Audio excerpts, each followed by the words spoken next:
Hello दोस्तों, आपका स्वागत है आपके अपने चैनल टॉप सर में। दोस्तों आज हम आप लोग के लिए हिंदी का इम्पोर्टेंट क्वेश्चन लाए हुए हैं। आपसे रिक्वेस्ट है कि वीडियो अंत तक देखिएगा, क्योंकि इस वीडियो को देखने के बाद आपको यकीन हो जाएगा कि ये सारे के सारे जो एग्ज़ाम में बार बार पूछते हैं। तो चलिए शुरू करते हैं। पहला क्वेश्चन जो है, कासू और मदन के बीच झगड़े का क्या कारण था?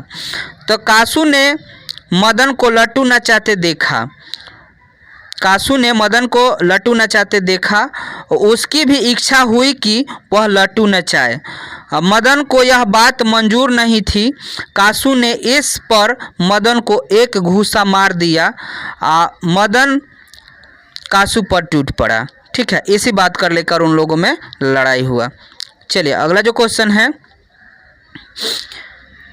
नृत्य की शिक्षा के लिए पहल बिरजू महाराज किस संस्था से जुड़े और वह कहाँ किनके संपर्क में आए?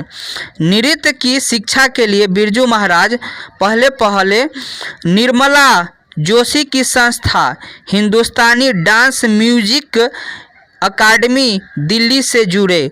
वहाँ वे कपिला जी, लीला कृपलानी आदि के संपर्क में आए।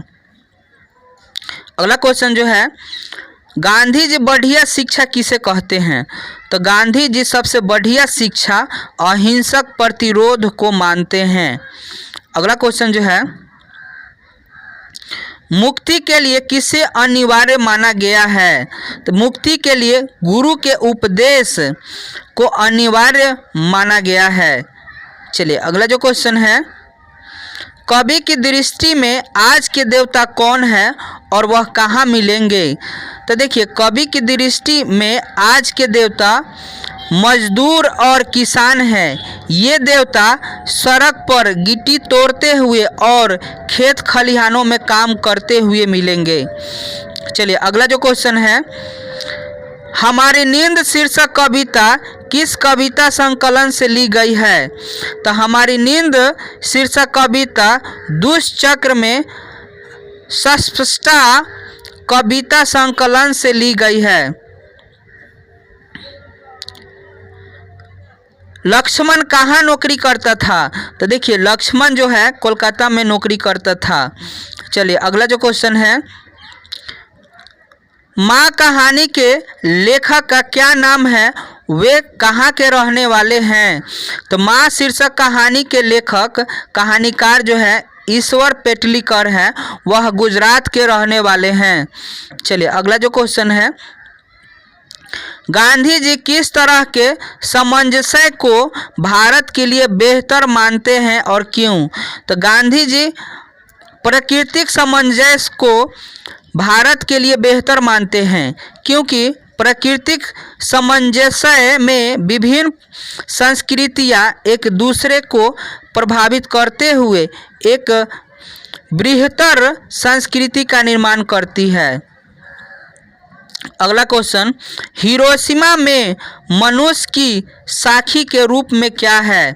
तो हिरोशिमा में मनुष्य के साखी के रूप में पत्थरों पर लिखित उसकी जली हुई छाया है। अगला क्वेश्चन जो है, किस तरह समाजवाद हमारी राष्ट्रीय आवश्यकता है? इस प्रसंग में लेखक के विचार पर प्रकाश डालें।